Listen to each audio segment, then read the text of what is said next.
Que tout mon être alors s'élève un chant. Dieu Tout-Puissant, que tu es grand.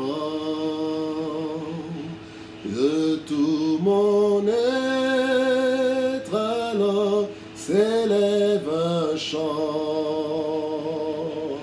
Dieu Tout-Puissant,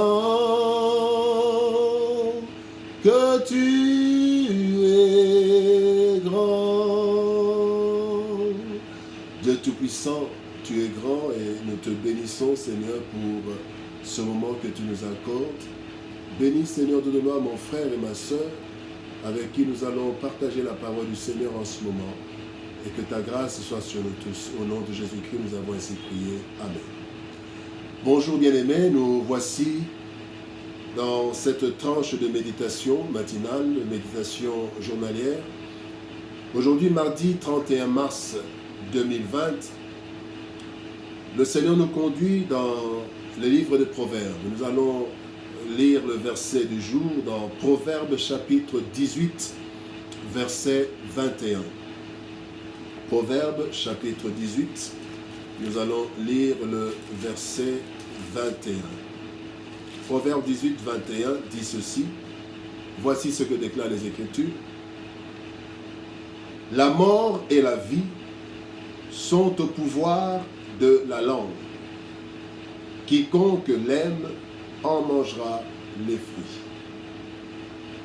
Bien-aimés dans le Seigneur, ce matin, nous voulons parler de la puissance de la langue. La puissance de la langue, la puissance de nos paroles. La vie et la mort sont deux réalités qui sont maîtrisées par Dieu. Dieu a le pouvoir de nous donner la vie et Dieu aussi a le pouvoir de reprendre la vie, de nous donner la mort. La mort et la vie sont gérées par le Seigneur. Mais dans cette parole, la Bible nous dit, la mort et la vie sont au pouvoir de la langue. Cela veut dire que l'homme a été créé à l'image de Dieu et Dieu a conféré, a donné à l'homme un pouvoir à partir de la langue.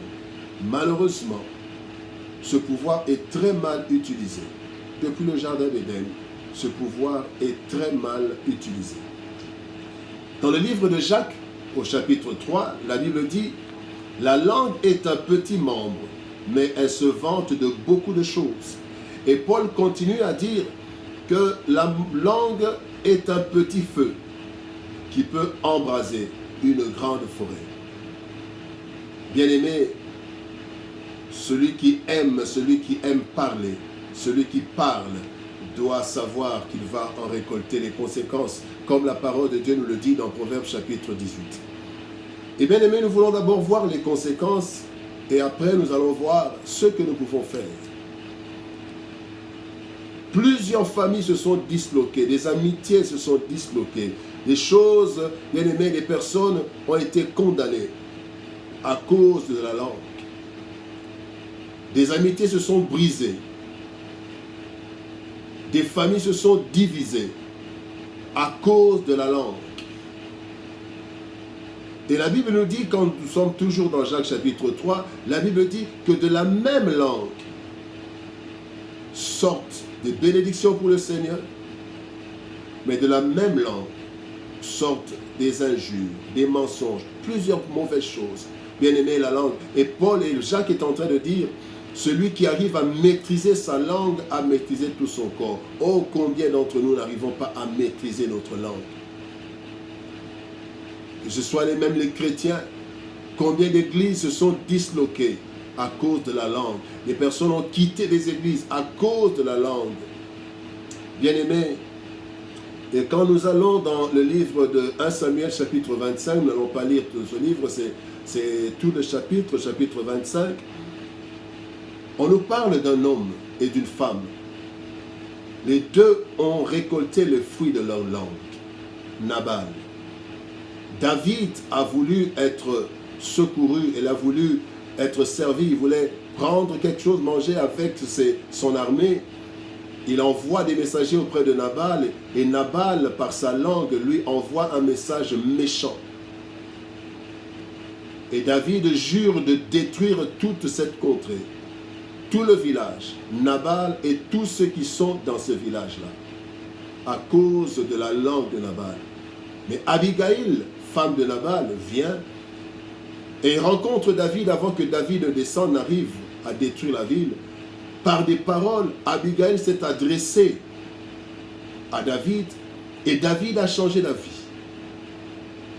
Abigail a été sauvée à cause de la parole, mais quand Nabal a entendu dire que David était en train de venir pour tout détruire, la Bible dit que Nabal, dans la peur, est mort.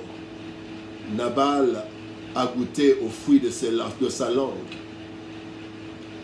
Il a eu la mort, mais Abigail a sauvé sa vie et a sauvé la vie de tout le village. Bien-aimé, la langue peut tuer, la langue peut détruire notre environnement, tout comme la langue peut construire notre environnement. Alors, qu'est-ce que nous devons faire ce matin? Nous voulons partager 3 choses par rapport à notre langue. La première chose, bien-aimé, c'est que nous devons avoir l'habitude de consacrer notre langue au Seigneur. Bien-aimé, notre langue est là pour de bonnes choses, pour bénir, pour dire des choses qui réconfortent, pas pour détruire. Et dans 1 Thessaloniciens chapitre 5 verset 23, la Bible dit que le Dieu de paix vous sanctifie lui-même tout entier et que votre être, l'esprit, l'âme et le corps soient conservés irrépréhensibles lors de l'avènement de notre Seigneur Jésus-Christ. Bien-aimés, que le Seigneur sanctifie nos langues. Nos langues, bien-aimés, font beaucoup de dégâts, mais nos langues sanctifiées peuvent faire beaucoup de bonnes choses. La deuxième chose, c'est que nous devons savoir maîtriser notre langue. Savoir maîtriser notre langue. Bien-aimés, la Bible dit, dans Jacques chapitre 3, verset 2, « Nous bronchons tous de plusieurs manières. Si quelqu'un ne bronche point en parole, c'est un homme parfait, capable de tenir tout son corps en bride. » Bien-aimés, la deuxième chose, nous devons savoir maîtriser notre langue. Et comment maîtriser notre langue? J'aimerais vous proposer 3 choses. La première chose, nous ne devons parler que lorsque cela est nécessaire. Dans Matthieu chapitre 12, versets 36 à 37, le Seigneur Jésus-Christ est en train de dire, par ta langue tu seras condamné, par ta langue tu seras justifié. Et le Seigneur Jésus-Christ nous dit qu'à la fin nous serons jugés pour toute parole vaine que nous avons prononcée. Bien-aimés, nous serons jugés, même pour nos paroles. Et donc, nous ne devons parler que lorsque c'est nécessaire. Je vois généralement, quand quelqu'un est arrêté, il y a une formule, on vous arrête, on vous dit, vous devez garder silence, et tout ce que vous direz pourra être utilisé contre vous. Et la justice, même des hommes, utilise la parole de Dieu. Par votre langue, vous serez condamné, par votre langue, vous serez justifié. Toujours pour savoir maîtriser notre langue, la deuxième chose, c'est que nous devons toujours être conscients de ce qui va sortir de notre bouche. La Bible dit que celui qui parle trop ne manque pas de péché. Soyons conscients de ce qui sort de notre bouche, parce qu'une langue, une parole qui est sortie, même si on la retire officiellement, mais la langue a déjà blessé, la parole a déjà blessé. Bien-aimés, soyons conscients de ce qui sort de notre bouche. Et la troisième chose, toujours pour savoir maîtriser notre langue, nous devons aussi demander à Dieu de nous aider à nous maîtriser. Oui, nous devons demander à Dieu de nous aider à maîtriser notre langue, parce qu'elle est difficilement maîtrisable.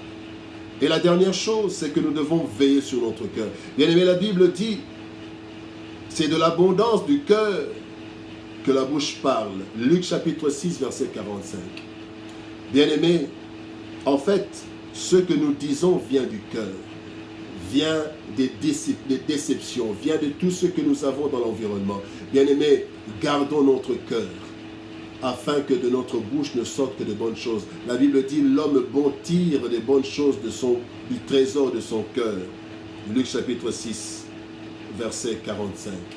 Bien-aimés, que Dieu nous aide à nous maîtriser, afin que nous puissions goûter la vie au lieu de la mort. Que Dieu nous bénisse.